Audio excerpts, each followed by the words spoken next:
about his casting. The Phantom is deeply into sex. This is something that Michael Crawford understood so wonderfully. If you don't get from the Phantom the fact that he is this ambitious, cruel man who was thwarted because he was born ugly and maimed, but he's powerful. And through his music, he knows how to get into that little girl's mind.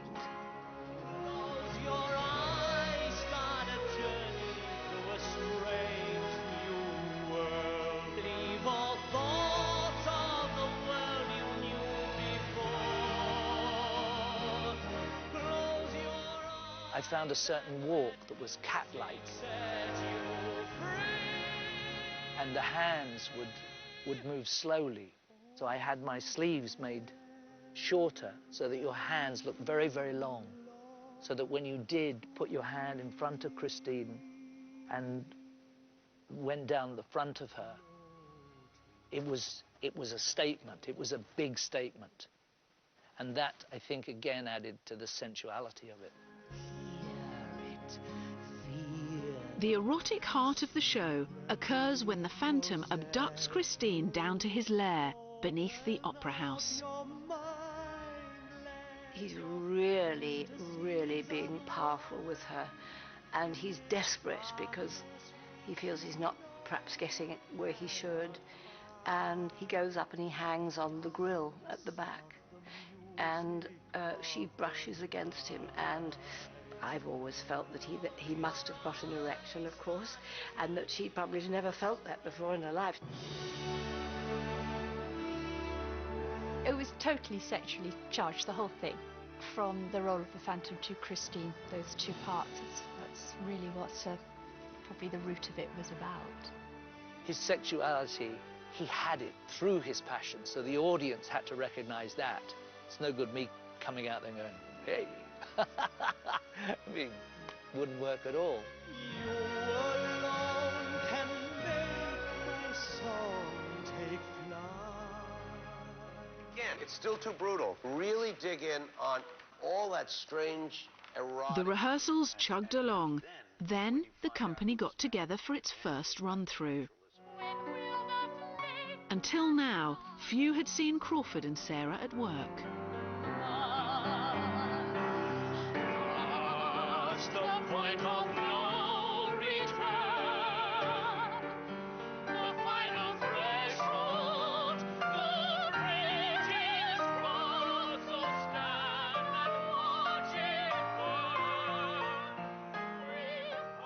And usually there's a sort of rush for the door to get to the canteen or to the pub, whichever, however bad the run-through's been. And nobody moved. Nobody said a word. It was just absolute silence in the room. And it was a stunning feeling. I've never had that before.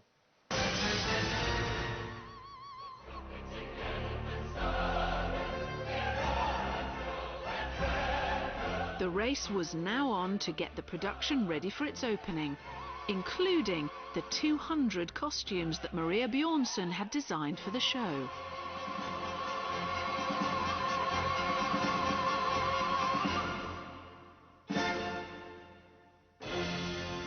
It all had a sort of crusty feeling of Victorian opera costumes, which was where the original inspiration for the clothes was.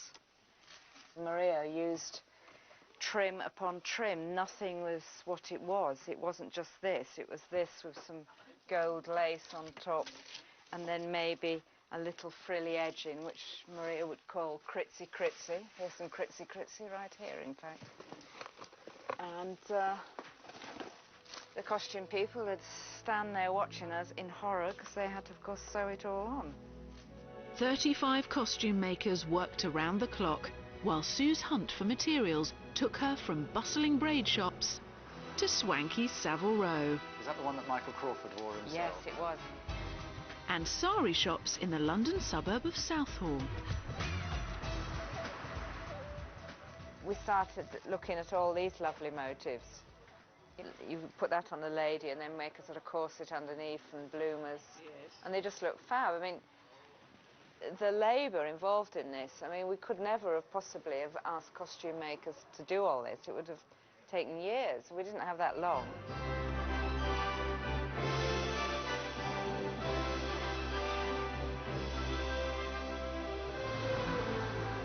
Time, or lack of it, was also worrying the crew installing the show at Her Majesty's Theatre in the West End. But one person wasn't happy about the choice of venue. He was nervous. He felt a bit jinxed about going to Her Majesty's Theatre because he'd had his only flop in there, Jeeves. He used to pace around saying, "I'm real scared." The pressure was on, and soon the cracks began to show. Lloyd Webber didn't like the way his cherished score was being played. It was time for another hiring and firing. Enter a new musical director, Michael Reed. It's quite demanding music. It's not the kind of music you would normally hear in a West End pit. Make me laugh. Ha, ha, ha, ha, ha, ha, ha. So you've got this style, but right next to it you have Andrew's inimitable style. And then you get the... And there's so many different styles of music. It's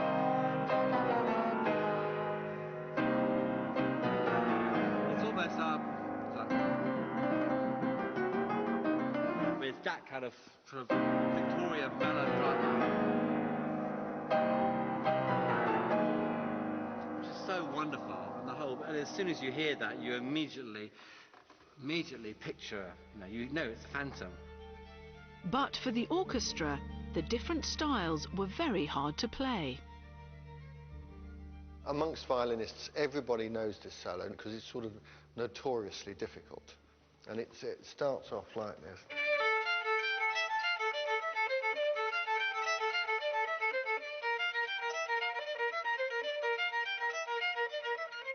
And so on. That's not bad. 13 years it is since I played that.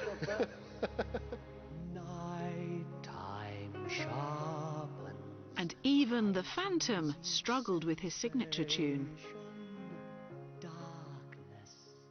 It was so difficult. It was so difficult.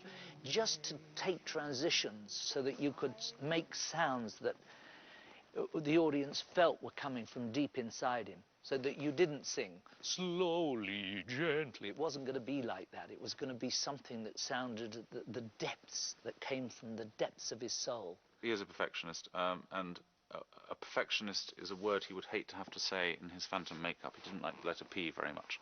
He kept trying to get me to change things, taking the letter P out. I think I ended up putting more of them in, just to see what he would do.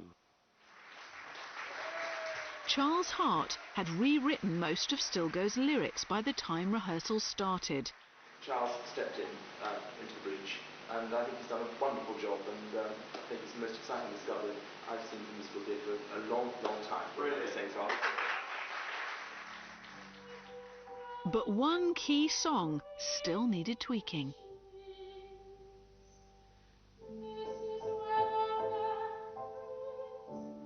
During rehearsals, Sarah sang, "This is where the story finishes, this is where the memories end," and it did sound a little bit like "This is where the memories end." And at the time she was holding a scarf, and it made, so the lyrics were changed. Now I'm not saying that's because it looked like, anything else, but the day after it became "Wishing you were somehow here again, wishing you were somehow near," and it stuck.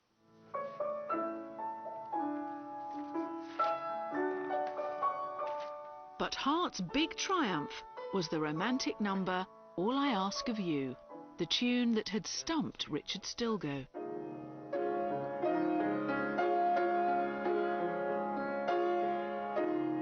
Now, with Hart's lyrics, Lloyd Webber spotted another opportunity to plug the show. Another single, sung by Sarah Brightman and an old friend, the Peter Pan of pop. Daylight dry your tears. I'm here with you, beside you, to guard you and to guide you. The minute I heard "All I Ask," da da da da da da da da, I thought I could almost sing the melody